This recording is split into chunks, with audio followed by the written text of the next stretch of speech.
You in the morning you heard a couple of Mavens talk about 4 months to 1 day science buzzwords, and then Hari talked about DevOps for the non-SaaS world. I'll be talking about DevOps for SaaS apps, basically. Before I start, I have one clarification. Some of you might be wondering what Maven Hive is about. It's not about Maven or Hive. Okay? I know it's hard, but just for 5 seconds, forget the tools, think about the literal meaning of these words, and then you will get Maven Hive. Alright, starting off.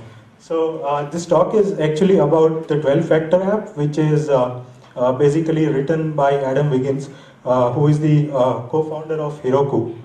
And the detailed post is available at this site. If you want to go into details, you can after this talk. So what is a 12-factor app? So it's basically nothing but a methodology which was derived based on their experience, developing, deploying and scaling hundreds of thousands of apps on the Heroku platform. And they watched the dynamics of the organic growth and collaboration between developers and the software erosion that happens over a period of time. So they wanted to spread some awareness about certain issues that come up when you develop apps and then deploy it. They also wanted to share some vocabulary so that we can share some conceptual solutions to all these problems. So who should really read about this and follow this? It's any dev who is building any kind of a SaaS app, or any ops person who is deploying it. Doesn't matter which language you are building it in, and it's for any app which is deployed to any sort of a cloud or cloud-like environment. So starting off, so first best practice is, of course, code base has to be tracked in version control, no doubt about it. You should have one code base per app, which means if you have multiple apps, you will have multiple code bases. And if you want to share code among apps, you have to extract libraries. And then second point is about dependencies. So one shouldn't rely on the system packages being pre-installed. Always declare your dependency, and then once you have declared it, also isolate the dependency when your app is running, right? And the side effect of this is it simplifies the setup for new devs. Next is config. Config is pretty much anything which varies across deploys, but excludes anything which is internal to your app, which doesn't change across environments. And then one should separate config from code, and a quick test to know whether you've done it right is if you can open source your app without compromising any credentials or security, right? That's a quick test you can do on your code basis to see if you've done it right.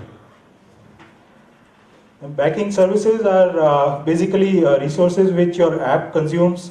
They are attached to your app. So once you're working on a local environment or a deployed environment, both of them should be treated same, and you should be able to detach or attach them at will. Build, release, run. These are the 3 basic steps one should follow. Build is the one which is the most complex, where most of your task of conversion of code to a runnable build happens.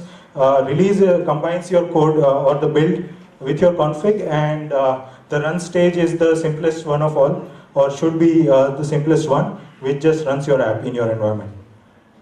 Processes are supposed to be stateless. They shouldn't share anything or leave anything behind for the future requests, and only thing you can do with a process is you can use its internal memory or file system as a temporary transactional cache, but nothing more. And any data which is supposed to be long-term should go into a more stateful long-term storage.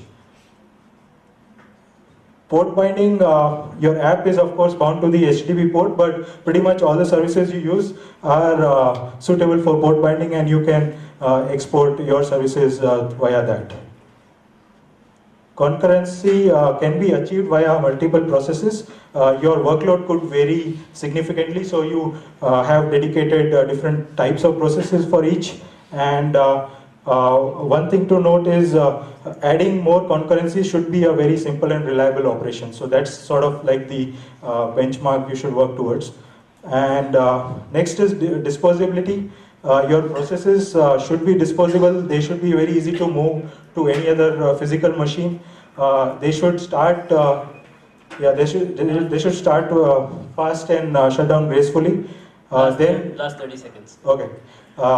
Then you have dev and prod parity. So all the tools, all the frameworks that you use, make sure they are compatible with each other. Ideally, use the same versions of the backing services, same types, etc. And logs are the streams of events that you need to combine into a single destination so that you can index it and analyze it later.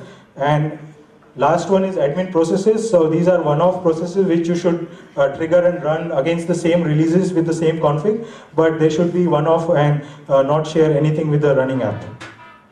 So last slide.